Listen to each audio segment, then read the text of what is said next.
Alexandra Eala did not secure her place in the Strasbourg main draw through rankings alone.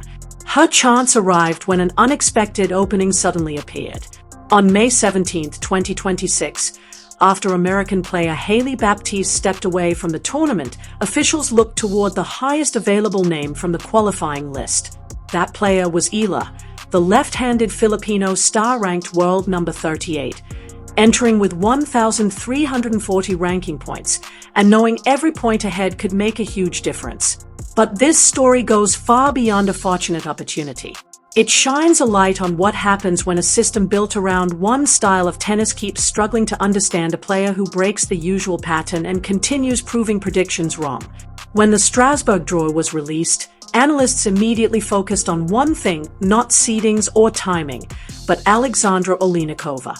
The Ukrainian player, ranked number 68, brings a completely different challenge because she does not rely on heavy power from the baseline. Eala is not stepping into a match where she can simply react to fast shots and use her opponent's speed against them. Instead, Oleinikova presents slices, high looping shots, and non-stop defensive movement, creating a style designed to disrupt rhythm rather than overpower rivals. That is where things suddenly become more interesting. Throughout the season, much of the discussion around Eala has centered on her impressive ability to handle pace, something Danielle Collins even described as world-class. But against Oleinikova, there is very little speed to feed off. This matchup asks Eala to create her own power, build every point herself, and show a level of patience and strategy she has not truly needed to reveal since the clay season started. To understand why this challenge matters so much, the story leads back to Rome. Inside the famous Foro Italico at the Italian Open, Alexandra Eala reached an important milestone that marked a new chapter in her career. For the first time, she advanced to the third round of a WTA 1000 tournament on clay, showing another sign of her growing confidence on one of tennis' toughest surfaces. She opened her run with a victory over Poland's Magdalena Frech before following it with another win against China's Wang Xinyu, earning her first trip into the round of 32 at this level on clay. These were not simple wins added to a record sheet. Every match at Foro Italico carries extra meaning because the venue has stood at the center of Italian tennis history for generations. But strangely enough, the match that shaped Eala's tournament the most was the one she did not win. Standing across from her was Elena Rybakina, world number 2 and one of the hardest hitters in women's tennis. Rybakina secured the victory 6-4, 6-3, but the score only told part of the story. People who followed Eala closely throughout the season noticed something unexpected. Rybakina had to fight for it. Even against one of the most powerful players on tour, Eala's ability to absorb pace, the same skill Danielle Collins previously praised as world-class, continued to stand out. The defeat was official, but hidden beneath it was a performance that still left a strong impression. Her Rome campaign brought in 65 ranking points and prize money worth $46,080, but numbers alone could not explain the larger story unfolding around her. Outside the gates of Pietrangeli Stadium, crowds of Filipino supporters gathered with phones raised, trying to follow a match they could not even enter to watch. The stadium only holds around 3,500 people, and tournament officials repeatedly placed Eala's matches there despite growing crowds that quickly pushed past those limits. Thousands of supporters, many from the worldwide Filipino community that has followed Eala across different countries and continents, found themselves locked out and watching from outside instead. Martina Navratilova openly said the situation was wrong, while Lindsay Davenport pushed the criticism further by saying organizers should have seen this coming. By May 2026, Eala's social media following was approaching 1 million, and many believed larger courts should have been assigned from the beginning. Reports and documentaries later pointed out that this looked familiar because similar situations had already happened at both the Australian Open and Madrid Open. The same type of crowd appeared, the same space problems returned, and the same scenes played out once again. The growing evidence seemed to point toward a larger issue. The system used for assigning major courts was created around traditional measurements, and not around a player with support stretching across multiple continents and time zones. Main courts are usually given according to rankings or opponent status. Eala only received a stadium cart in Rome when facing Elena Rybakina, whose world number 2 ranking made it unavoidable. Eala's own ranking at number 42 was not enough, and neither was the massive crowd waiting for her matches. The system followed its formula, and Eala simply did not fit inside it. But not every challenge in Strasbourg is about institutions or scheduling decisions.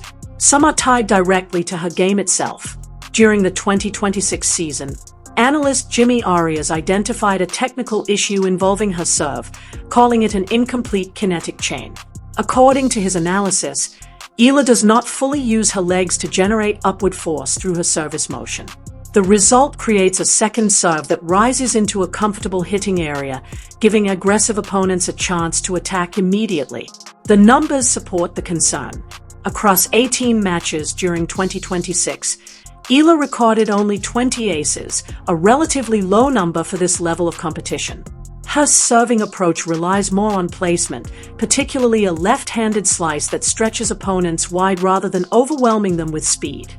Forearms across faces, tactical fouls with no polite names, drives that asked one brutal question. Are you sure? Ray Allen said it best. If you flopped, you got punished. And Michael Jordan never needed calm waters. He learned to breathe underwater. That doesn't diminish LeBron James. It simply clarifies the contrast. LeBron is the scholar of flat water. Jordan is the deep diver mapping a seabed being ripped apart. LeBron's longevity is a monsoon, sweeping across eras, while Jordan's 6 finals are a sandstorm, sharp, violent, undefeated. People point to teammates like Scottie Pippen, Dennis Rodman, and Steve Kerr. But flip the lens and the truth is simple. Jordan was the oak in the forest, the shade everyone played under. More than stats, he changed culture, from the way kids laced their shoes to the way brands told stories. Jordan didn't just dominate. He became a language, a definition of flight. Not born a myth, but carved through Detroit bruises, tears, and moments like May 7th, 1989, down 1, 3 seconds left. A shot that wasn't a play, but destiny arriving right on time. Catch, rise, release, then an entire arena frozen in disbelief. Before the legend became untouchable, there was April 20th, 1986, when Michael Jordan walked into Boston Garden and lit up the Celtics on their own floor, setting a playoff record that announced who he truly was. Moments like these revealed a pattern. Whenever the lights hit their brightest, Jordan simply reached for another gear, and once he settled into it, the real magic began. The triangle offense didn't reinvent him, it sharpened him. It gave him the perfect tool to pair with his instincts, letting him glide to the elbow or duck into the low post without wasting a single dribble, every move a deliberate, almost mathematical strike designed to end games with ruthless precision. Plant, rise, finish. His fadeaway was a tiny square of space that carried a death sentence for anyone guarding it, no explanation required. Think of the 1991 Finals, Game 2, when that mid-air switch against the Lakers shattered their momentum, or the 1993 Finals, Game 6, when a 5-man blur of passes ended with John Paxson burying the dagger with 3.9 seconds left. The triangle turned inevitability into routine, but that kind of routine only raises one question. How do you possibly stop him? The truth is, you don't, not unless you can match the same burning intensity he showed on every trip down the floor. 9 all-defensive first teams, a defensive player of the year in 88, 893 career blocks as a guard, and 6 seasons with over 200 steals prove he wasn't just the sword, he was the shield too. Scorer, disruptor, lock, and locksmith. His film is as unforgiving as the stat sheet. In 1998, Game 6 in Utah, before the shot that froze time, came the quiet theft, Michael Jordan slipping behind Karl Malone on a post touch, turning anticipation into destiny. With Jordan, stops weren't pauses between highlights, they were the heartbeat under the entire symphony. And because he always claimed the last word, he wrote it himself. From the flu game, later understood as food poisoning, to that final pull-up in Salt Lake City, he insisted on exiting every frame with a signature flourish. Game 5 of 1997 with 38 points on wobbling legs, drilling a go-ahead 3 in the final half-minute at altitude. Game 6 of 1998 with the steal, the stroll, the crossover, and the rise with 5.2 seconds left. 6 banners now hang because of moments like those. LeBron James has the block, a defensive masterpiece that decided a series.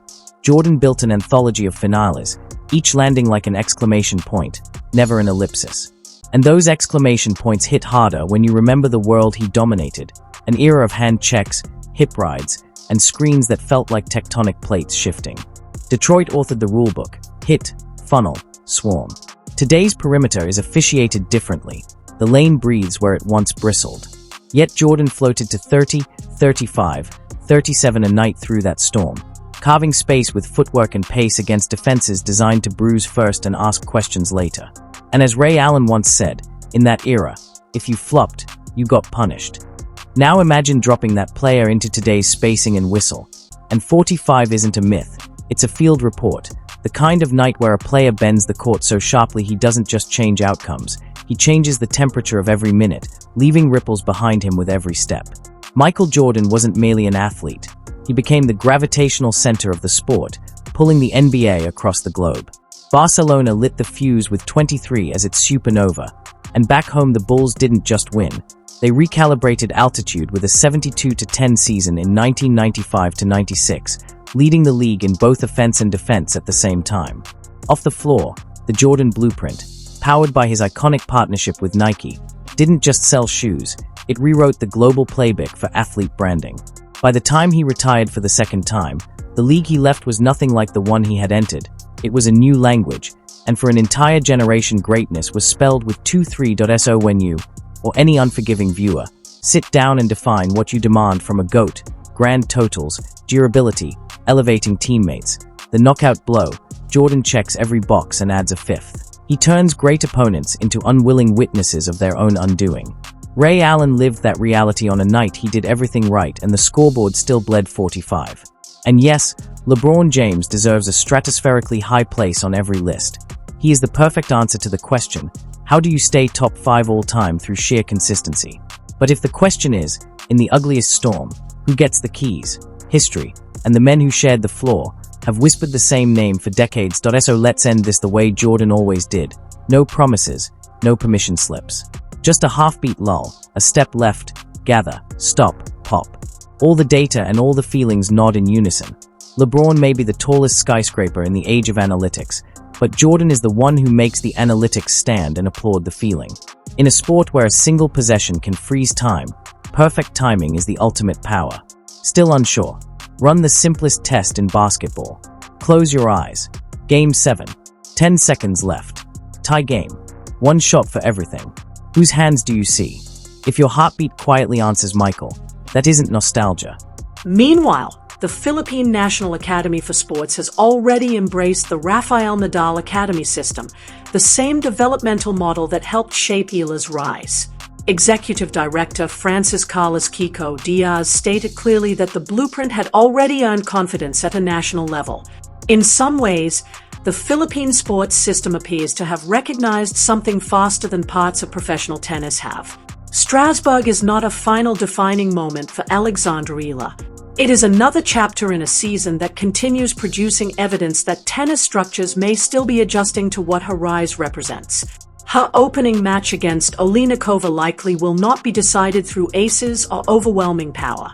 It may depend on whether the serving issue identified by Jimmy Arias remains controlled and whether the resilience shown through that 71.4% breakpoint save rate in Auckland can carry on to clay against an opponent who constantly disrupts rhythm and forces every point to be built from nothing. Yet the larger question stretches beyond Strasbourg and even beyond Roland Garros itself. Tennis infrastructure was built during a period when the sports center largely lived in Europe and North America. Eala's growing audience, increasing numbers, and rising profile suggest that center may already be shifting. Martina Navratilova saw signs of it at Foro Italico. Lindsay Davenport noticed it too. Even the 3,500-seat stadium seemed to reveal it simply by being unable to hold the crowd that arrived. What still remains unanswered is whether the sport itself can adapt around the rise of one player or whether that player simply keeps winning until adaptation becomes unavoidable.